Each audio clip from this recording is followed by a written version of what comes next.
Hello there. What is going on, everyone? Today we're talking about Star Wars Shatterpoint. I'm going to be showing you how to put your first miniature together. If you are a brand new gamer, an experienced gamer that's just looking for some tips on how I do things, and if you're interested in Star Wars Shatterpoint, this is an excellent starting place for you. Maybe you are looking at the core set, you're thinking about checking it out. Maybe you've already picked up a core set and you've got all these plastic frames trying to figure out what you want to do. I'm going to show you how I put miniatures together and hopefully get you started putting your first Star Wars Shatterpoint model together. So sit back, relax, stay tuned. We're going to walk you through the process. Hopefully you like what you see. Stick around, check out the links in the description below, all that cool stuff. Let's get going.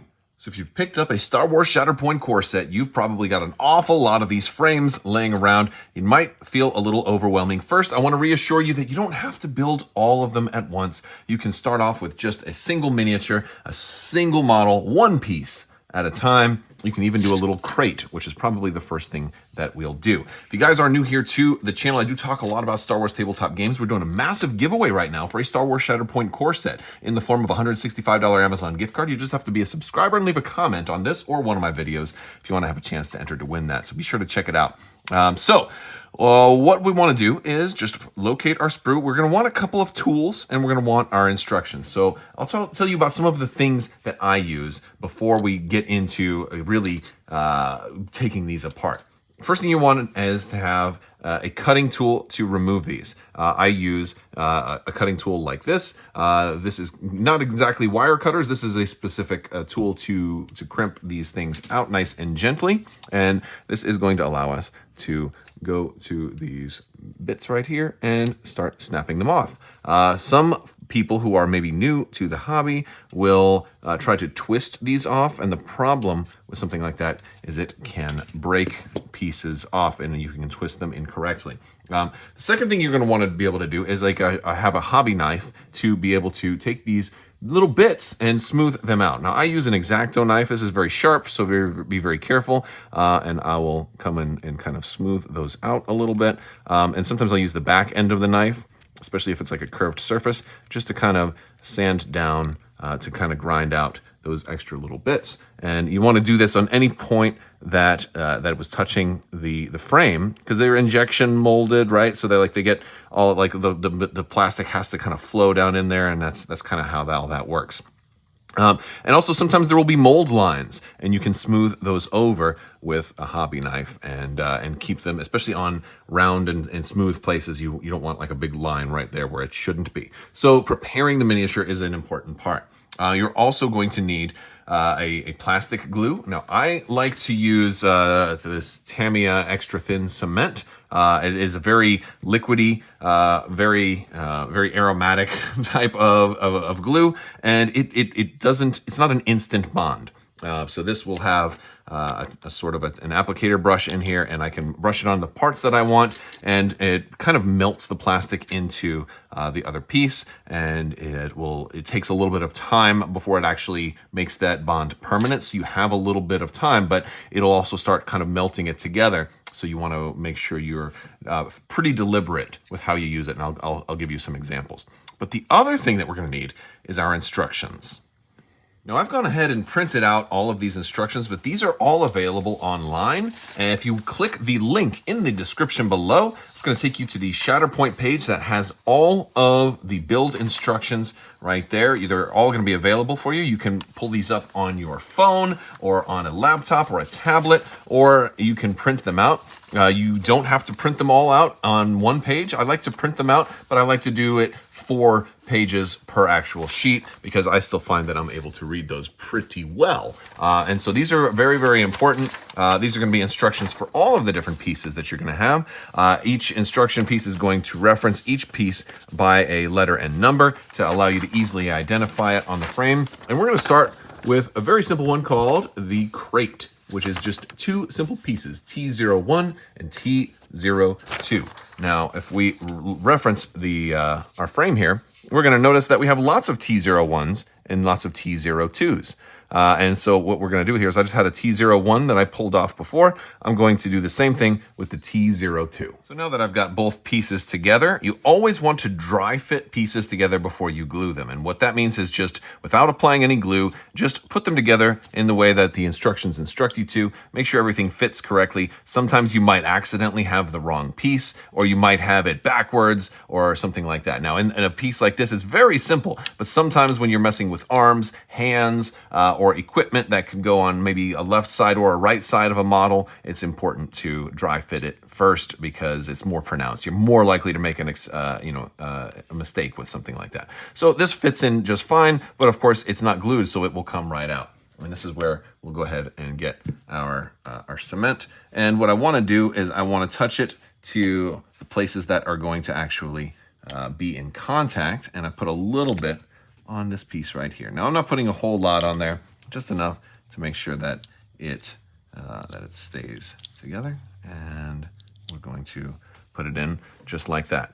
And then that will eventually hold, but there's another little trick to make sure it seals extra well. When it's not completely sealed, you see I have a little gap right there. I like to take this and just put a little bit in there so that it will kind of creep in between the crease, and then press it down extra good, and that will give it an even better seal. And I'll just give that a minute or two, and well, not even a minute or two, it probably takes about 10 seconds, and then it is basically permanent at that point. Now, if you screwed something up, I could still pull it apart and before the seal is permanent, but that's about it. That's your first piece. Now let's do something a little harder. Let's do one of the actual models. So I'm going to start with Ahsoka, and she's going to start with step 1, and you're just going to follow the numbers. I've got D1 and D2, and those are going to be both halves of the torso. And so I found this sprue right here, and I'm going to go ahead and carefully clip out these two pieces. After clipping, I want to clean up the sides where the frame was holding the miniature together, and I want to make sure that it's nice and as clean as possible. Okay, so the next part is D4 and D3, and I've gone ahead and clipped those out and trimmed them up just the same, and I'll assemble them. They go nice, and I did dry fit them first to make sure that they would go in nice and simply. And we're going to let that sit. I like to let each piece sit for about 30 seconds or so before moving on, because the next part will be to assemble these two, and then we'll just start adding on as the model starts to take shape. So when we're clipping out more pieces, sometimes it'll be very, very close. What you want to do is make sure you don't ever clip too high or too close to the actual part. You're always better off clipping a little bit lower and then cleaning it up afterwards. And now I can just come by and clean up that little piece. And once again, we're going to dry fit first. This is one of those pieces that you might accidentally try to put in upside down. And if you glued it that way, then you'd have a little bit of glue residue on the wrong part. And you just don't want to do that. So dry fit it first. Make sure that, you know, the head tails, her Togruta head tails there, fit in just fine. And, yeah, and it's going in just fine, right? So then we'll go back and glue it in. And we'll put a little bit of this in here, not too much. And put this in nice, and sometimes it's a little tricky. There we go.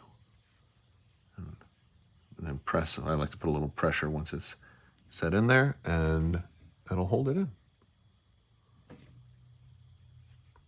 Now for step 5, I have a certain method. Whenever there's two items that are similar, like arms, for example, whereas you might make a mistake and put like her left arm on her right side or so on and so forth, I like to orient the miniature such, and then the way that she's facing in the picture, and I want to do just one arm first. So I'm going to do the back arm first, which is going to be D07. Now, when you're doing a lightsaber, you have to be very, very careful, because if you clip too hard or in the wrong spot, you can snap or damage the saber, and you don't want to do that. So now I've pulled out just 07, and I'm going to leave the other one in there. I'm going to do this arm totally first, and then once it's in and glued, then I'll unclip the other one, because on some, like these two arms are bent differently, but in some cases where you'll find a model that has like two legs that are very, very similar, you might accidentally get them confused, like which one was 7 and which one was 6. So to remove all doubt, I like to just do one at a time. And before the glue is settled, you have a little bit of room on how you want to orient the saber, but always like to check the artwork and the picture and make sure that she's kind of got the saber going the right way, because like an arm going in there, you might easily twist it to where it's going straight up or the wrong way. And while it's cool to customize a little bit like that, you might end up clashing with another piece depending on if you do it too incorrectly. So I like to make sure it's oriented just right.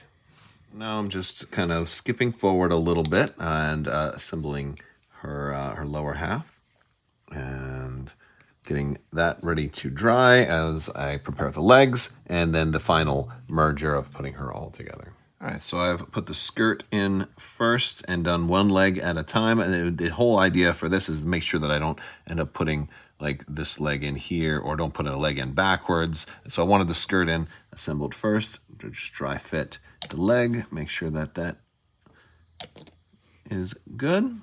And I'm gonna put that in there nice and neatly. And again, it takes a while before it's a set. I could pull it apart right now, but it'll start to hold almost immediately, long enough for me to reach over and grab the other leg, except I haven't cut it out yet. So we're almost there. All right, and we're gonna put our last leg in there and hold that in place for a moment. And there we go. And now she is done. I'm gonna hold, well, see, it's not totally dry yet. So again, we still have to hold it for a little bit, but that's basically, that's most of it. We still have to get a base for her. So let's do that. So in the corset, you've got two larger bases. These are for the B1 battle droids. You're gonna be putting like 3 of these on a base, or 3 of the B1s on a base. So you want to use one of the standard bases here. And so you can just pick one that kind of conforms to your liking. I'm going to go with this one with the scratch marks on there because it kind of reminds me of when Ahsoka kind of did her Siege of Mandalore and scraped her lightsaber blades across the floor as she was kind of landing. So I feel like that's appropriate.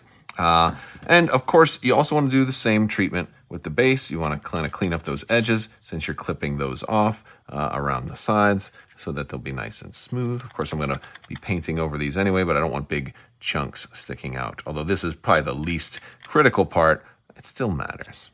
And then we're going to get our base ready and we'll be gluing her feet to the bottom of this. I usually like to use an awful lot of cement. I use a little extra to get a nice mold in there. And you can use crazy glue for this if you want. Sometimes people will wait, and if they're going to do special basing materials on here, sometimes people like to put their miniatures on top of basing material. If you're going to put like dirt or sand or mud or something like that on here and have her on top of that, you can do that as well. So what I like to put some on her feet and kind of get her around there. And then I like to come back and put a little bit more around the edge and get it underneath there nice and tight. And that usually is good, but I have to hold it there for a little bit longer.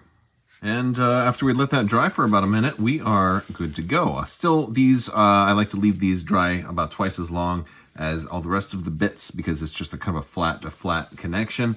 But yeah, so it's awfully nice. And that's how you put your miniatures together. And you're just going to kind of rinse and repeat for all the miniatures in the box, following the instructions. Again, link to all of the instructions as well as the rules, how to play, and all kinds of stuff. It's all down in the description below. Click that first link. And that's also letting Atomic Mass Games know that that you clicked my link, and that lets them know that I'm doing a good job. So that helps me out a little bit too. All right, guys, that is going to do it for this video. Let me know what you guys think down in the description below. We'll be putting more of these miniatures together. Stay tuned on social media.